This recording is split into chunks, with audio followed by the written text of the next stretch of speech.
Vous êtes sur RTI 1, bienvenue dans le dernier point de l'information. Madame, monsieur, bonsoir. À la une de votre édition, les audiences du chef de l'État, le président Alassane Ouattara a reçu ce jeudi le président de la Commission de l'Union africaine, Moussa Faki Mahamat. Le chef de l'État a également échangé aujourd'hui avec le Premier ministre bissau-guinéen. Michel Candesus poursuit sa tournée ivoirienne. Depuis hier, mercredi, l'ancien directeur général du FMI est à Yamoussoukro. Il a échangé ce jeudi avec la jeunesse autour des défis de l'émergence pour la jeunesse africaine. Les nouveaux majeurs, quels enjeux politiques pour 2020? Question au cœur du dossier politique de ce 31 mai 2018. La révision de la liste électorale aura lieu du 18 au 24 juin prochain. Le président de la République, Alassane Ouattara, a reçu aujourd'hui en audience le président de la Commission de l'Union africaine, Moussa Faki Mahamat, est allé faire le point des réformes engagées par l'institution qu'il dirige. À sa suite, le chef de l'État a reçu le Premier ministre bissau-guinéen. On fait le point avec Mahama Traoré et Awa Touré. 2018, un tournant majeur pour la réalisation de l'agenda 2063. Cet agenda, initié par l'Union africaine, est un plan d'action visant à faire de l'Afrique un continent prospère dans les 45 prochaines années. Pour y arriver, l'institution panafricaine a lancé cette année des réformes majeures. L'état d'avancement de ces réformes était au cœur de la rencontre entre le président Alassane Ouattara et le président de la Commission de l'Union africaine. Les chefs d'État et de gouvernement ont lancé 3 projets phares de l'agenda 2063, à savoir la zone de libre-échange continentale.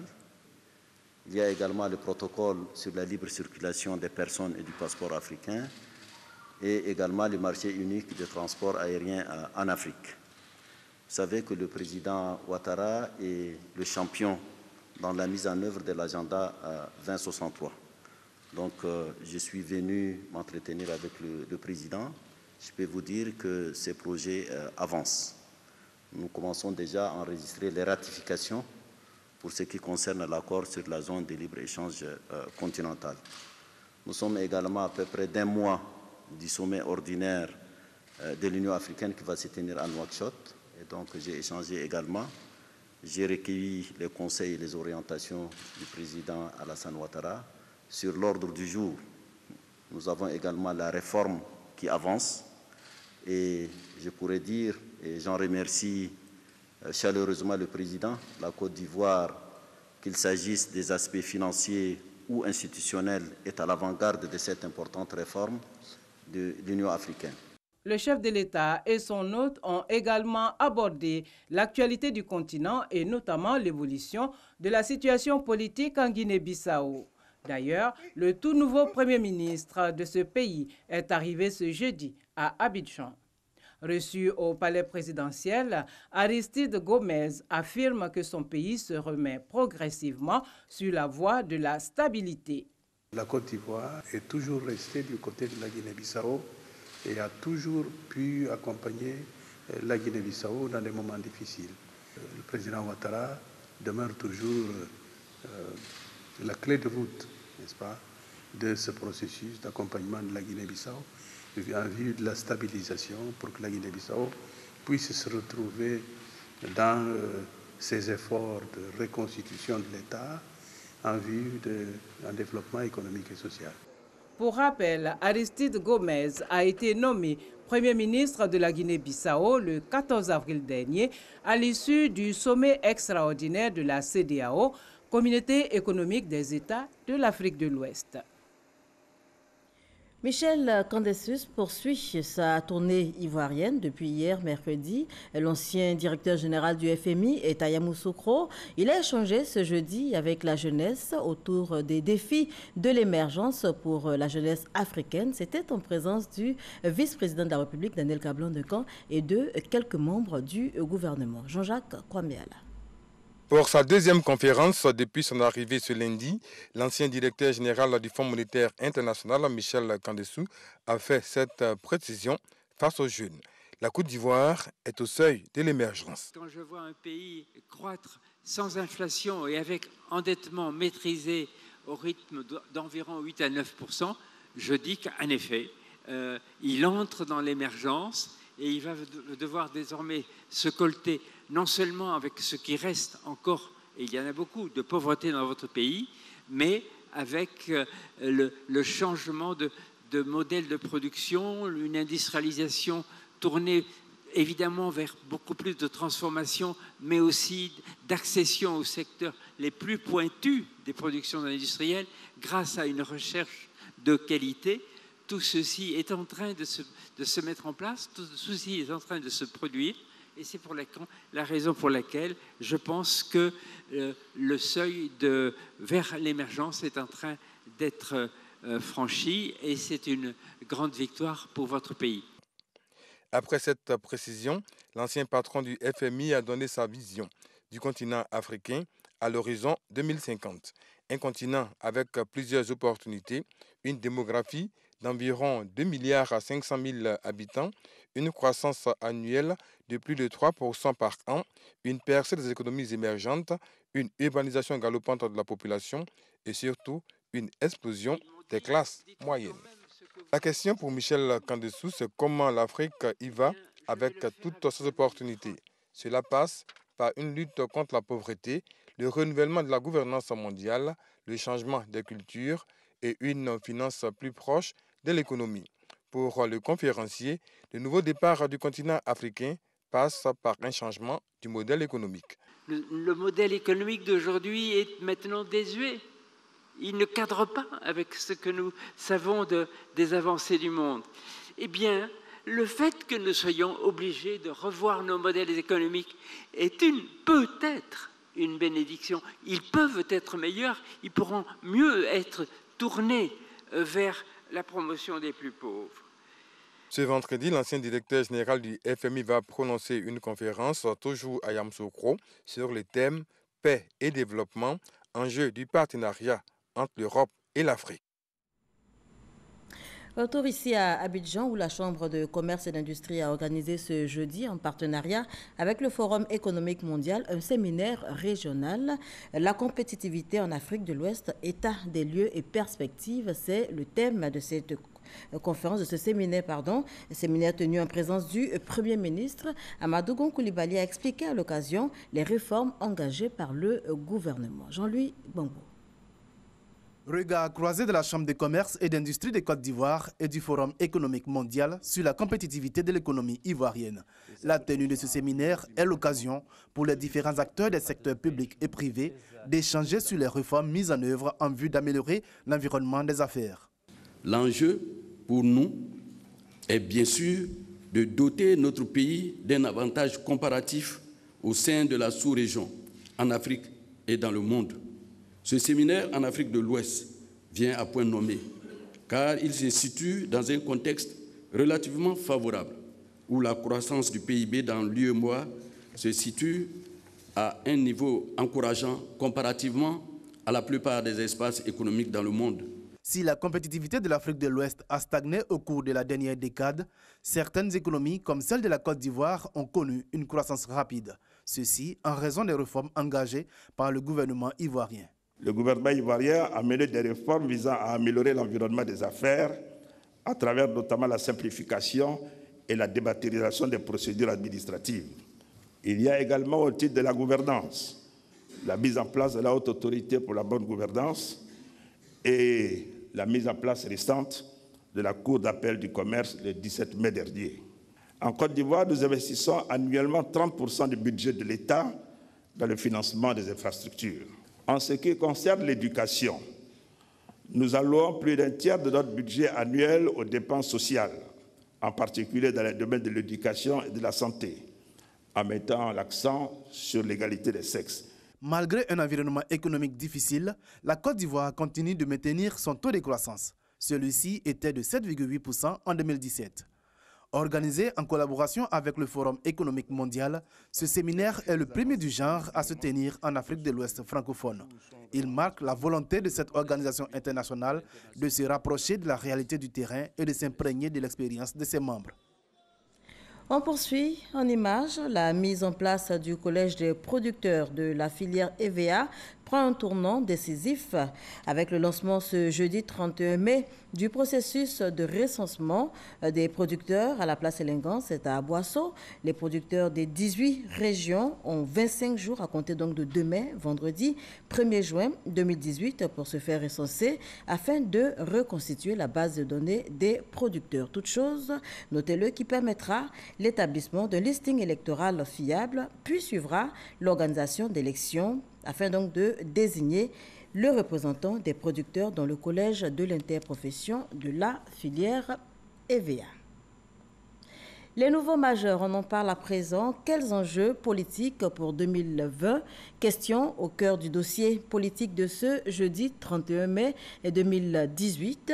La révision de la liste électorale aura lieu, je vous le rappelle, du 18 au 24 juin prochain. Avant l'heure, les partis politiques sont à la conquête des nouveaux majeurs. Pourquoi et comment? Le dossier est signé Herman Guivet.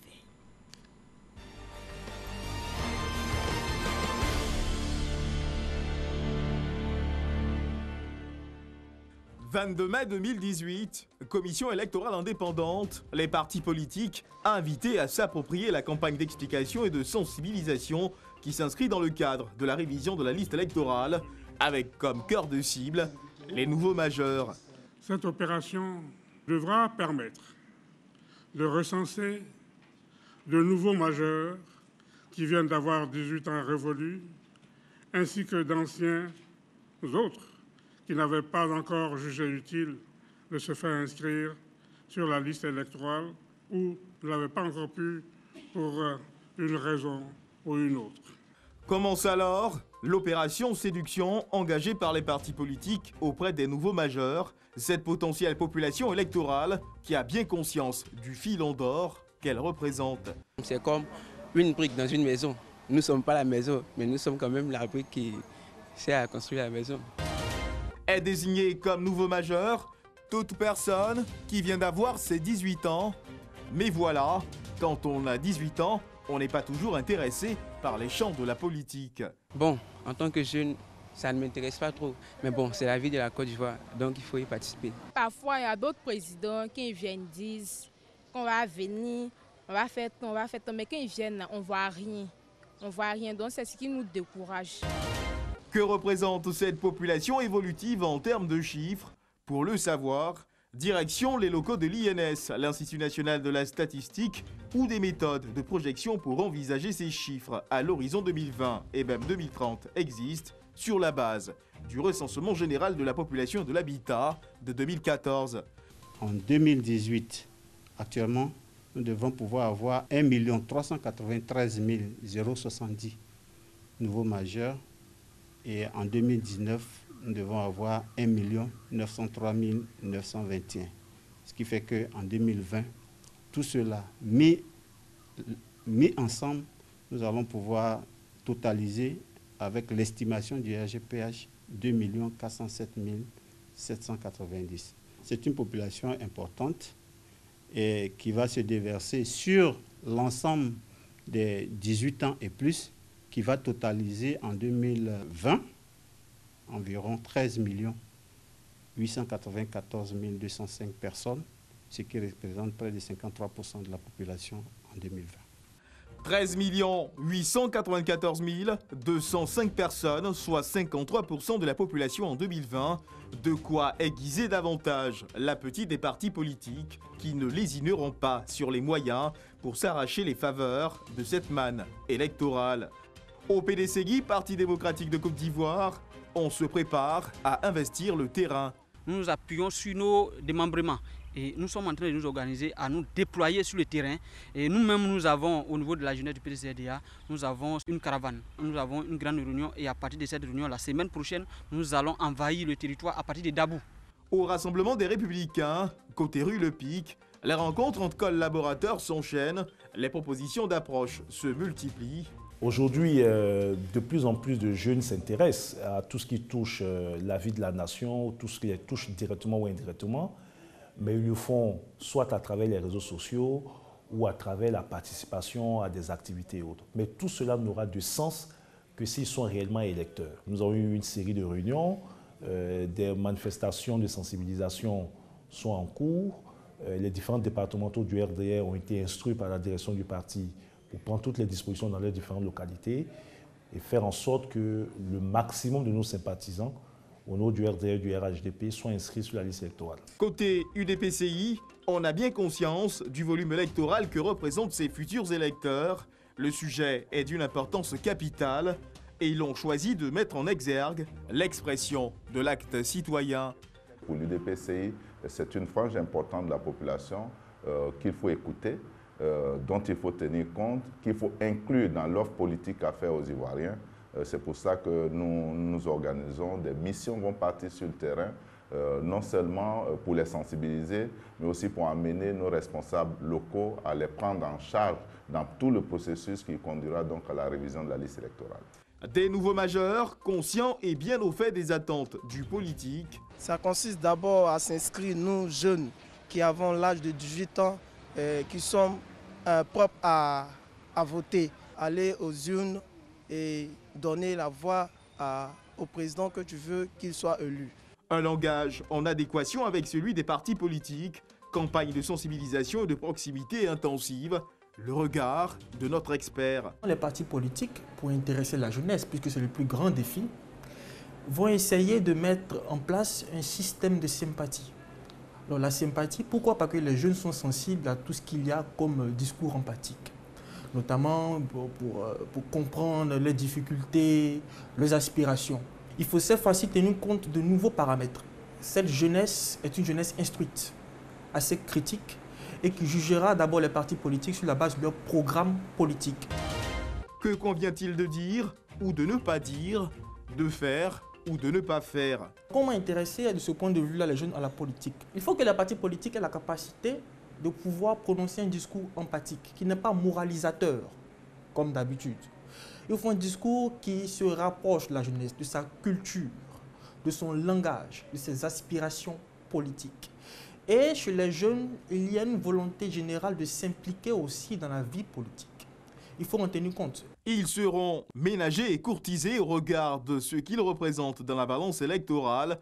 Des nouveaux majeurs qui voudront également participer au développement de leur pays, la Côte d'Ivoire. J'aimerais que mon pays soit comme les autres pays développés, encore plus même s'il le faut. Parce qu'en Côte d'Ivoire, c'est vrai, notre pays, le président il est en train de travailler, mais on aimerait qu'il double encore d'efforts. Parce que tout le monde, on dit Paris, Paris, Côte d'Ivoire aussi peut être France, Côte d'Ivoire aussi peut être Paris. À cause de tout ça, moi, je veux voter. Des nouveaux majeurs qui ont fait le choix de ne pas seulement représenter des chiffres sur un diagramme, mais de devenir surtout une force de décision et de proposition pour les potentiels courtisans. Voilà, la révision de la liste électorale aura donc lieu du 18 au 24 juin prochain. Les nouveaux majeurs, quels enjeux politiques pour 2020? Le dossier était signé Herman Guivet. Africa Day, première édition, on en parle à présent. L'initiative du Rotaract Club Abidjan Lagune. Il s'agit d'une activité de partage culturel en vue donc de renforcer les liens avec d'autres pays africains, ce par la découverte de leurs us et coutumes. L'action s'inscrit dans le cadre du 55e anniversaire de l'Union africaine. C'est ce que nous disent Nadia Edja et Franck Quadio. Impulsés par le désir de solidarité africaine, ces jeunes de diverses origines ont célébré l'Africa Day, un moment de partage des us et coutumes avec les 5 pays limitrophes de la Côte d'Ivoire, une initiative du Rotaract Club Abidjan Lagune. Il s'agit de l'entente entre les frères africains. Vous voyez, de plus en plus, nous parlons de globalisation, de mondialisation. Voilà pour nous une manière de faire savoir aux différents Africains qu'il faudrait que maintenant nous réfléchissions en union, en africain et pas seulement en termes de pays. Message panafricaniste, exécution de danse traditionnelle. Serge Cyrilda, parrain de l'association, a encouragé l'initiative qu'il souhaite pérenne. Les pères de l'indépendance ont créé l'Afrique moderne et aujourd'hui les jeunes ont le devoir de continuer cette intégration. Je pense que c'est un pas de plus vers cette intégration et vers une meilleure cohabitation des peuples en Afrique. Le Rotaract Club Abidjan Lagune est composé de jeunes de 18 à 30 ans. Il s'est donné pour mission œuvrer au développement du leadership chez les jeunes et à l'entente mondiale. On parle transport à présent. Le document unique de transport, DUT, est une pièce sur laquelle sont inscrites toutes les informations concernant le transporteur, la marchandise, le lieu de chargement et la destination. Il est obligatoire à chaque voyage à l'intérieur du pays, également aux frontières de la Côte d'Ivoire. Le DUT vient remplacer la lettre de voiture et la feuille de route. Il sera en vigueur dès le 1er juin 2018. Cérémonie de lancement avec Justine Djiké. Le document unique de transport routier des marchandises DUT est désormais en vigueur à l'intérieur aux frontières de la Côte d'Ivoire. C'est une solution numérique pour améliorer la traçabilité des marchandises. La mise en place de ce document unique de transport sur la base de la dématérialisation de la lettre de voiture permet aujourd'hui effectivement d'avoir un environnement beaucoup plus, on va dire, assaini au niveau des documents de suivi des transports de marchandises en Côte d'Ivoire. Le transport routier de marchandises revêt une importance capitale pour l'économie nationale, vu le flux de camions de transport de marchandises en provenance des pays de l'Interland qui transitent par la Côte d'Ivoire, vu également le volume de marchandises acheminées au-delà de nos frontières sans omettre le trafic national.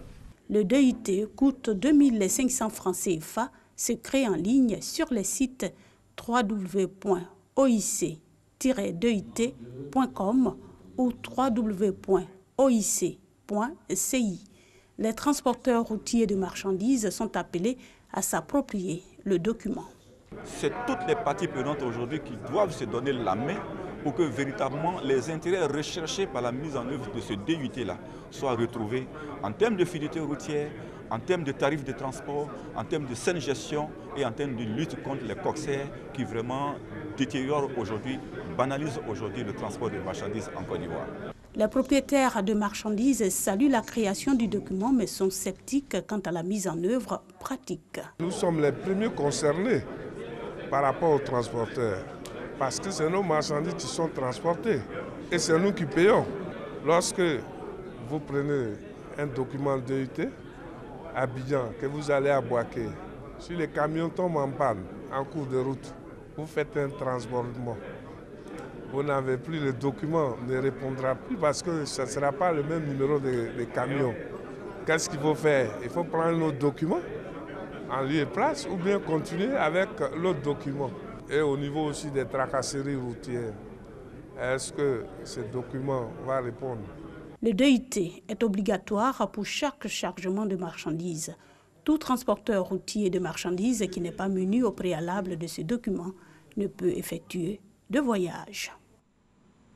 7 millions, c'est le chiffre du jour. C'est le nombre de personnes qui meurent chaque année du tabagisme dans le monde selon l'Organisation mondiale de la santé, OMS. En Côte d'Ivoire, la cigarette tue environ 7000 personnes tous les ans. Et bien pour aider les personnes dépendantes à arrêter donc de fumer, il existe un centre de sévrage dans l'enceinte du CHU de Cocody. Comment fonctionne-t-il? Sephora Zegui et Franck Kouadio y ont fait incursion pour vous. Pelera Oumar, il a 26 ans. Il a rencontré la cigarette à l'âge de 13 ans pour faire comme ses camarades. Le fait de vouloir être comme la plupart des jeunes de mon âge qui fumaient, donc c'est effet de mode. Et puis il y a aussi le fait que l'odeur me plaisait. Bien sûr que ça venait des autres, ça me plaisait. Depuis quelques mois, son état de santé s'est dégradé. Déjà parce que je me rends compte que c'est une mauvaise pratique qui n'est pas en adéquation avec mes valeurs. Et je trouve aussi que fumer a rejailli négativement sur mon apparence, sur mon apparence physique. Donc pour ces raisons-là, je voudrais changer, arrêter de fumer, pour me trouver en bonne santé et puis être à l'aise parmi les gens. C'est décidé. Oumar rompt avec le tabac. Ce matin, il a rendez-vous au centre de sévrage anti-tabac situé dans l'enceinte du CHU de Cocody. Est-ce que vous connaissez les conséquences liées au tabac? Les cancers de la bouche, de la peau, de la gorge, aussi la perte de l'odorat. Vous avez oublié d'autres conséquences. Vous connaissez les conséquences cardiovasculaires? Est-ce que vous avez entendu parler de ce qu'on appelle la mort subite? De ce qu'on appelle crise cardiaque. Est-ce que vous savez que le tabac peut entraîner ça. Sportif, il a démarré son sévrage il y a tout juste 5 jours. Je reconnais qu'avant, je ne sentais presque rien, mais maintenant, depuis que j'ai arrêté de fumer, déjà, je sens beaucoup plus les odeurs. Il va faire la différence. Je suis content. Dans ce centre, le traitement est gratuit. Pour bénéficier d'une prise en charge, il faut prendre un rendez-vous, se rendre au centre, remplir un dossier et le médecin vous reçoit. La prise en charge dure au moins 3 mois. C'est un centre qui marche parfaitement, seulement qu'on n'a pas assez de personnes qui fréquentent, de fumeurs qui fréquentent le centre.